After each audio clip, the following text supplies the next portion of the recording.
All right. Hello, everybody.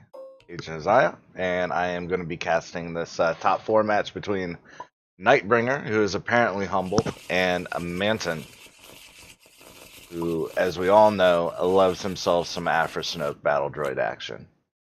And this is kind of a classic matchup from the last meta. It was certainly there and present, but the existence of a couple other tricks that Thrawn and Snoke got access to really kind of tips it in their favor, I believe.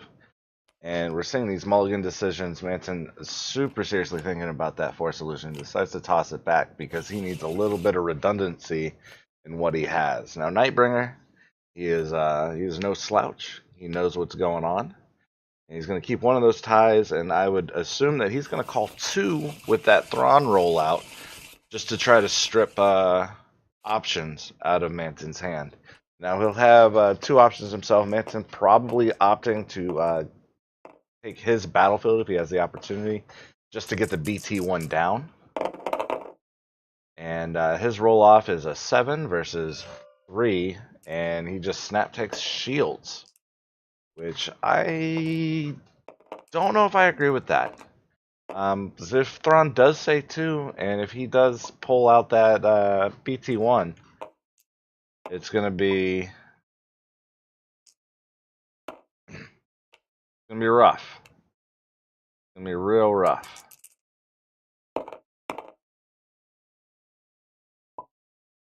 So he says 2, BT1 is going away.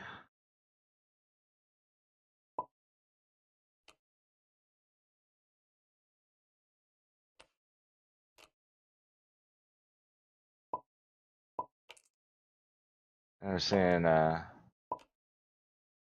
want to see the hand again. All right. And then he rolls out that natural Thrawn resource that Manson cannot do anything about because he does not have tempo. He requires tempo on the he doesn't like you. He's going to be able to ramp into some resources, but have basically nothing to spend them on because, with the exception of this climate disruption array, he's not even going to be able to draw any resources or draw any cards to actually play. So if he does play the climate disruption array, get a 2-2 swing, he draws a card. If it happens to be a droid, then Manton's back in it. If it's not, things get really hairy really quickly.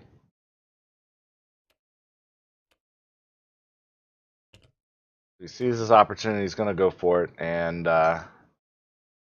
now Imposing Presence is online as a one of. Now, what Nightbringer does have, and what he was, I assume, is what he was mulliganing for pretty heavily, is his one copy of the Umbrum tank, which is particularly deadly against a 3-wide team. Although if memory serves, he's only got the one dorsal turret to load up on it. I don't really like that much, but in this situation, it's pretty good. Manson draws up and puts Imposing Presence back offline, which makes that resource side live and stable. Going to Snoke over into 3 resources and get a Slave 1 down just to have more dice on the table. Put a little bit of early aggression and a tiny bit of soft mitigation.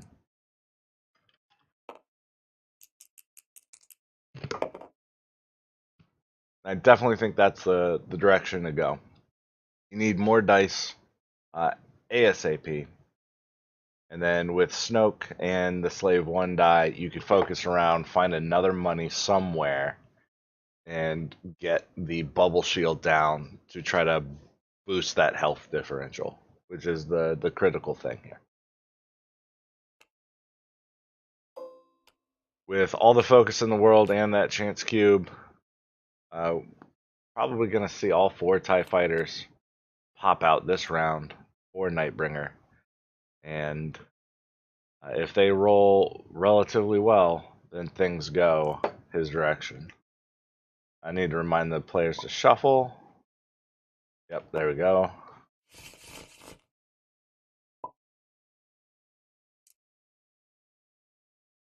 Manton's got my back. He knows what the business is.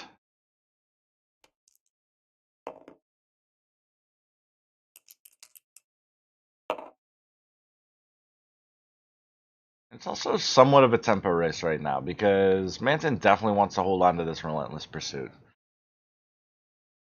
Just to keep everything on the back foot for Nightbringer, which means he doesn't want to get it claimed out of his hand.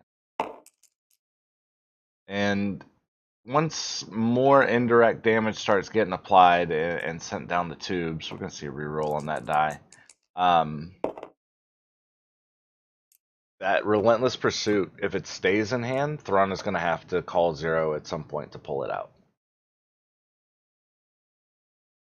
And that gives an opening for Manten to get additional things down or keep removal online that he may not have previously.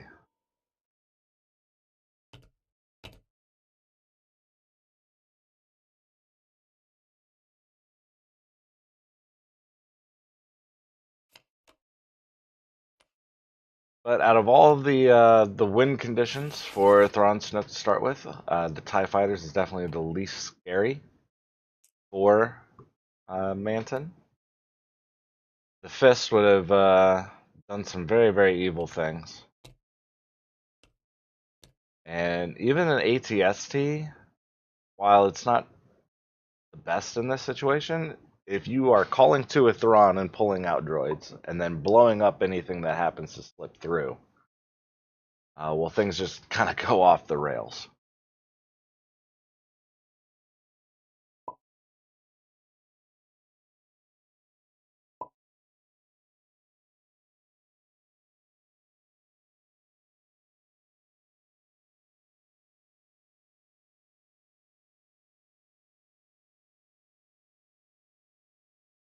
But Nightbringer definitely can get that ATST out this round if he wants. He knows that he doesn't like you, so he's trying to figure out how that works around. But if he focuses over into straight, flat out money, then he can get the ATST out this round, and then kind of leave the two TIE Fighters just clogging up his hand. But he's going to be in such a good position at that point, it basically doesn't matter what his hand is. It just matters how many rounds he can go and how quickly he can blow up the climate disruption arrays. Gonna see that imposing presence probably on the after die. Yep.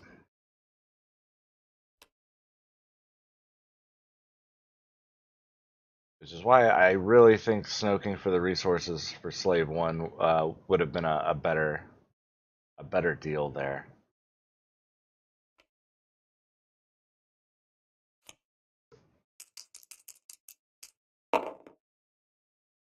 And well, he's got the 2 focus side, and he kept the 1 focus, so he only wants to resolve 1 Snoke and 1 battle droid die. I wonder what he's going to switch those over to. Wouldn't be surprised if it's money and direct damage.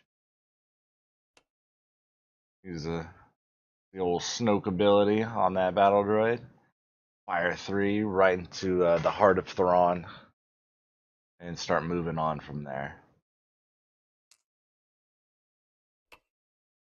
But he's going to lose one of these dice. He's going to lose one of these Snoke dice, more than likely. He doesn't like you, this chance cube at some point.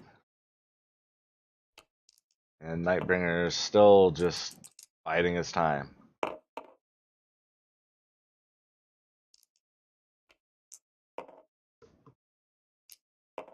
Very aggressive. Very, very aggressive. Now, is he willing to give up the 2 indirect to stop this ramp?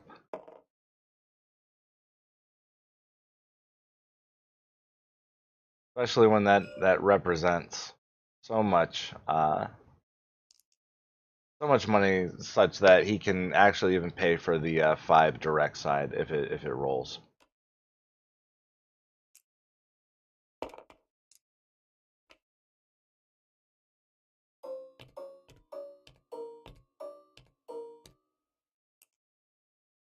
That's going to go right over to Snoke. And under most circumstances, 8 damage applied to 2 taken for a round. so far. We'll see what the ATST does. Feels great. Unfortunately, this ATST can just be removing options.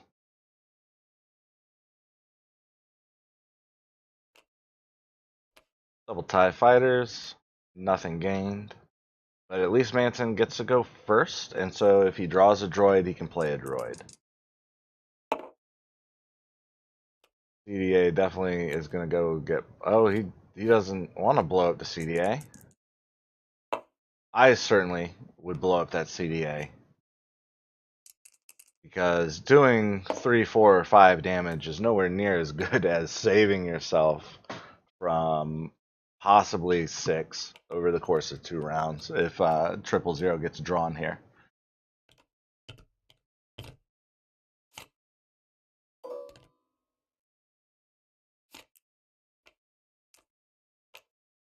The BT-1 comes out though, and Deflect is fully live with that ATST. It could be causing a lot of problems.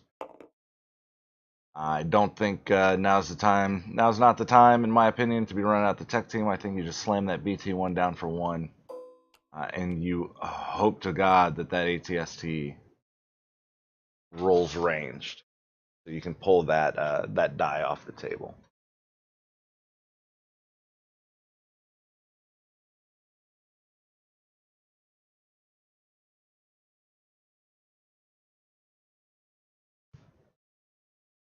And a little bit of thinking, considering what to say. Let's pop that chat on.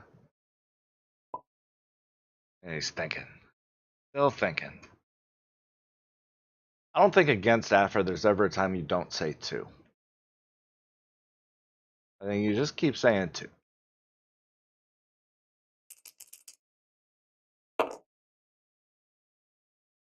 Alright, maybe there you say 1.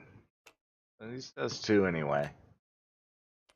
If you don't have access to your opponent's deck list and you roll that blank like that, you know, you want to be able to see if opponent has Feel Your Anger.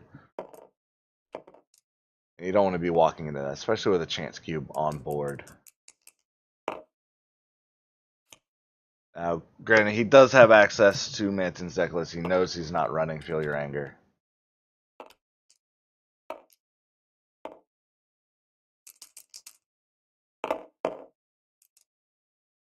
But we have Super Ramp about to happen.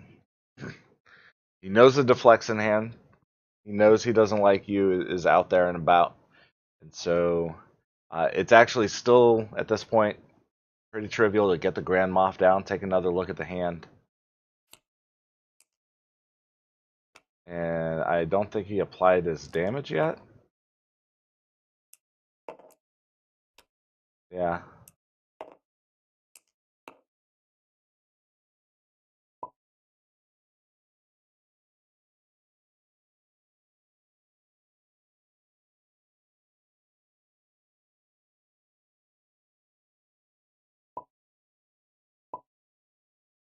Yeah, I guess he took it off shield. I'm dumb.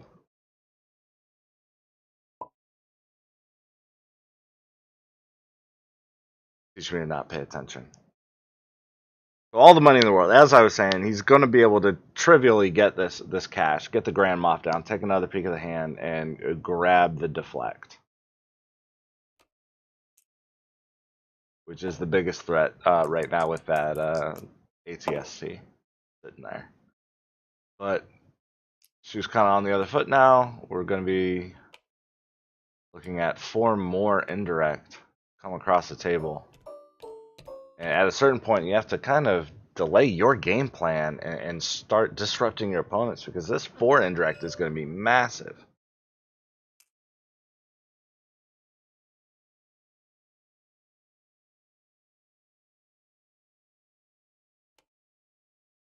With only 9 health total remaining. And still 4 damage dice out on the field here.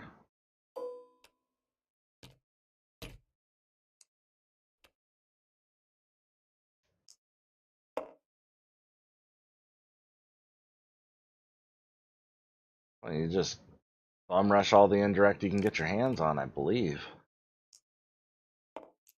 Focus over to 3 direct damage off the BT1. Certainly happen.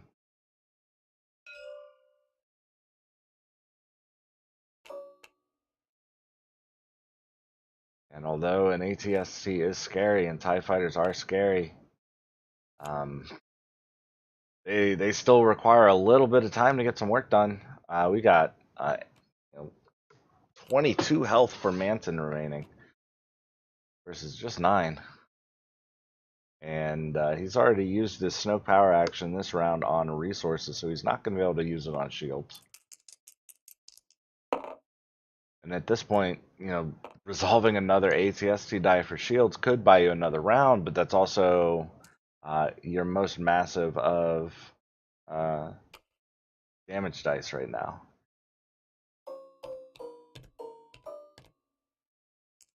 Now, what he is going to go for, and what he is going to do, is get this Separatist craft down and pull out a battle droid, probably. I mean, he might not get the battle droid this round, but with plentiful focus next round, I don't see any problem in making that happen. Also going to be able to get the dorsal turret. That'll help out a little bit. And these are certainly going to get overconfidence here. Not sure if Beguile is the right move, but it is what it is. You're losing one of those events anyway. And it's best just to ensure that your opponent gets absolutely nothing.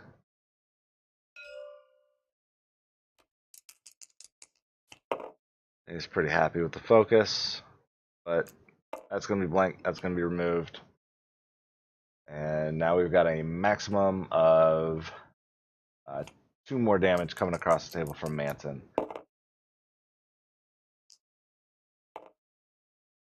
And while we could see a lot getting fired back on the back half of this turn by Nightbringer, may not be enough. May not be enough. So hidden motive, more than likely going to get played on that for ranged.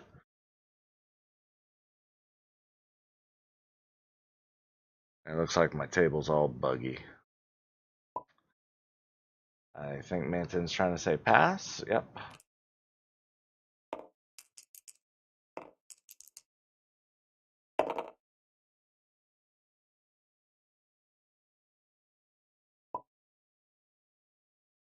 Another pass. I don't know why you would wait on that ATS. Just the concept of that thing being able to blow up your climate disruption ray has got to be at least mildly terrifying.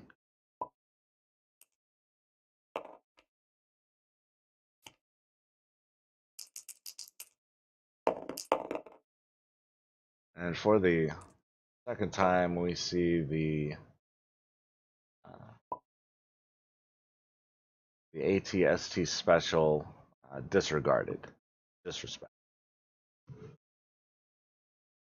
by both players. Those 2 shields are going to help a ton.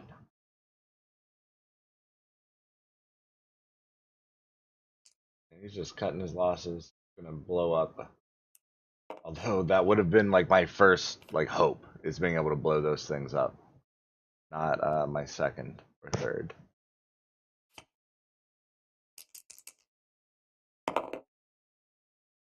And it gets that 3 natural damage, probably going on the battle droid, just to prevent the Snoke activity.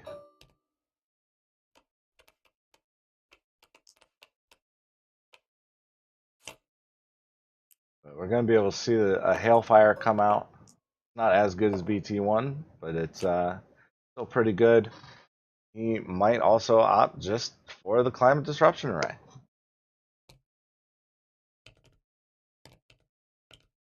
And really lean in on the AFA roll for applied damage.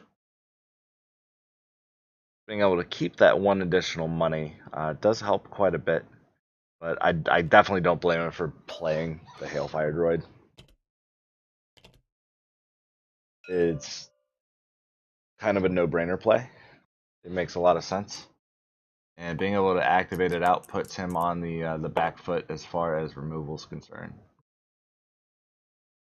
If that had rolled any resolvable damage side, he would have had to control that there rather than later. But he is not going to get very many options for the remainder of the round.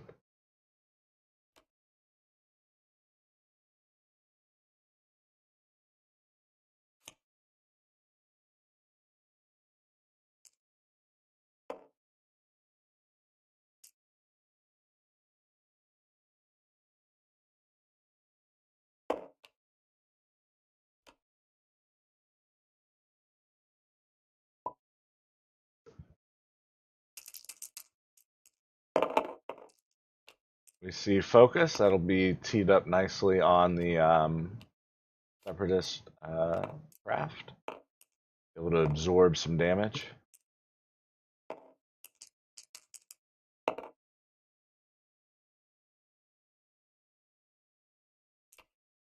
And Afra's shield side is oftentimes a boon. The tough thing is that it doesn't actually do anything good for him here. Stifle coming out just to keep that he doesn't like you from working, protecting that Separatist droid.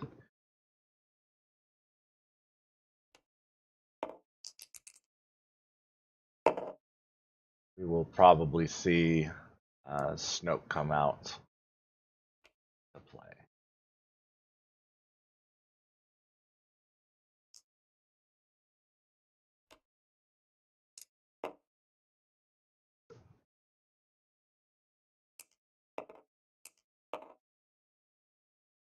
The Nightbringer does have the Vader's Fist in hand. He's got to be thinking about trying to get that down.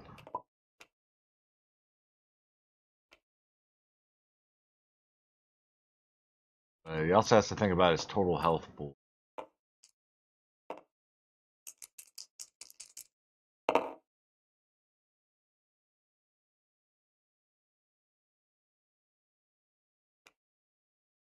Focus is certainly a boon for Manten. He'll be able to slam quite a bit of direct damage off of the Hailfire droid if he wants, just to pop off Snoke. And he can also focus Afra over to indirect, use the Snoke power action to get 4 on top, of which quite a bit will end up going to this battle droid, just nice and fresh.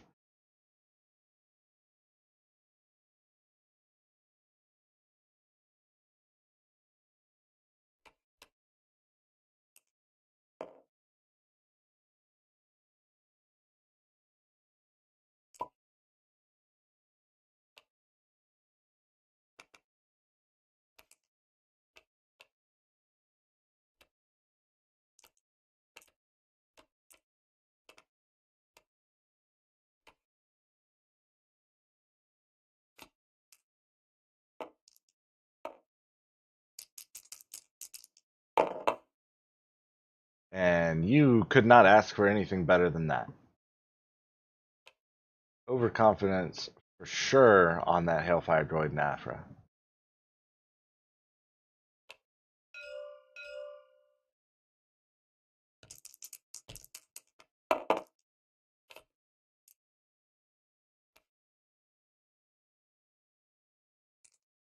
We're going to see a total of 5 indirect, or, my opinion, smart move.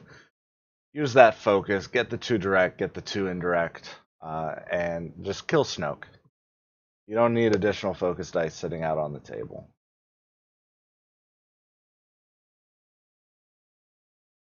Because the damage differential is not as worthy as getting 2 dice off the table. Activate Snoke just to pull back that chance cube. And it doesn't matter what he rolls because he's going to die.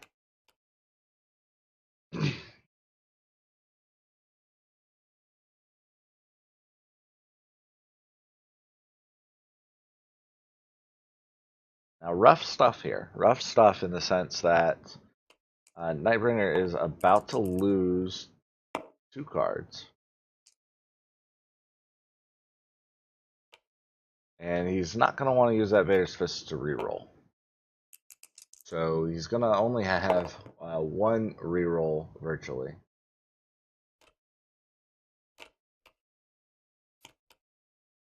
Off of that chance.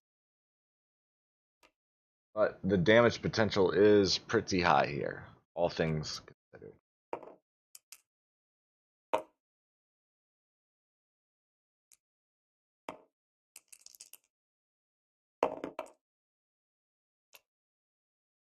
So that one damage could kill off the battle droid, which makes the most sense. We got a little bit of battle droid on battle droid action. And then quite a bit of follow-up, depending on where Manten puts the indirect. Although I foresee a reroll coming out of Nightbringer. I definitely don't see a problem with it, either rerolling or just being satisfied with what he has. He picks up the 3 resources showing right now. He gets to start off next round with a Vader's Fist and a little bit of removal money in the back pocket. And this isn't an insignificant amount of damage that we're showing on behalf of Thrawn Snoke.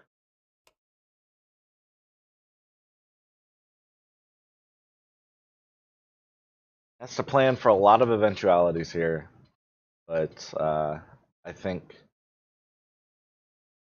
I would probably put 2 on Snoke and then 1 on Afra.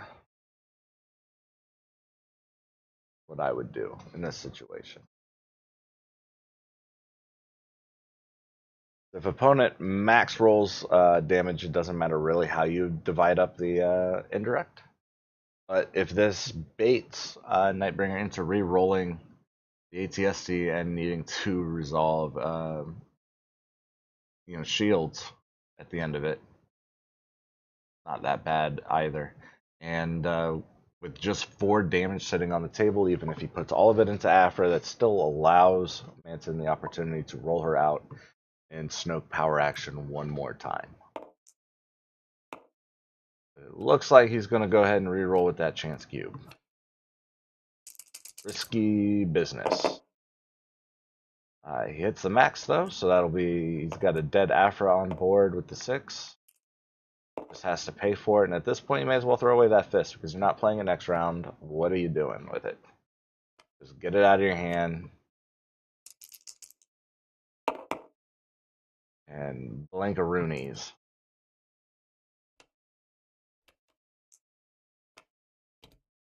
The tables seem to have turned. 7 health remaining against 9. I did my math there right. I did.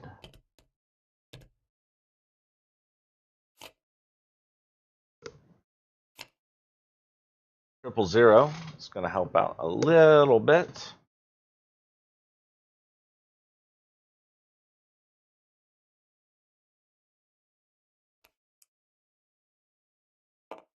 He wants to be able to resolve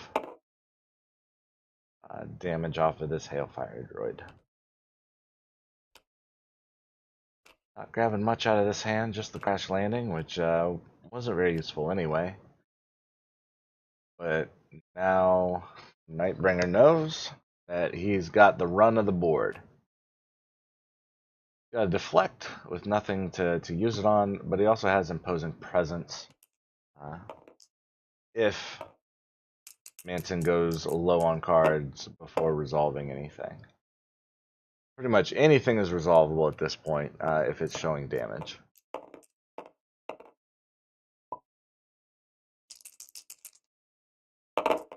I imagine he just said 2, and getting rid of 000 is wise in my opinion.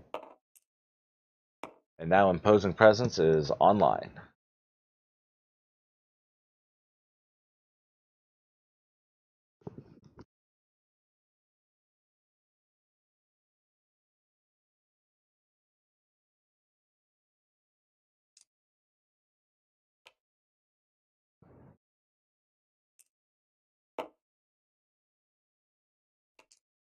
So doing the math for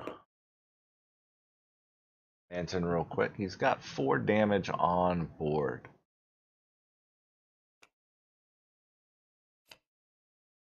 If he can find and resolve a little bit extra damage right here, he's going to be pretty happy. And that's an amazing amount of extra damage.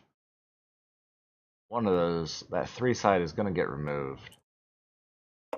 But resolving 2 indirect here, and then following up with 4 indirects off of the CDAs, leaves him just one short total of being able to seal the deal this round.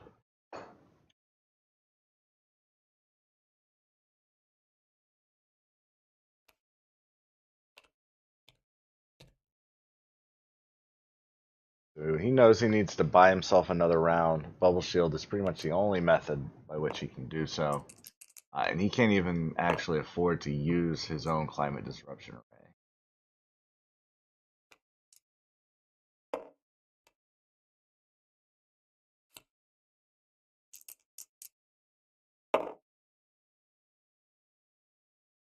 That is plenty of damage, plenty of follow-up. He can focus that over to the 4 direct, slam 4, and then resolve 5 indirect. 3 goes to the Bubble Shield, 2 goes to Snoke, and that'll be called the game.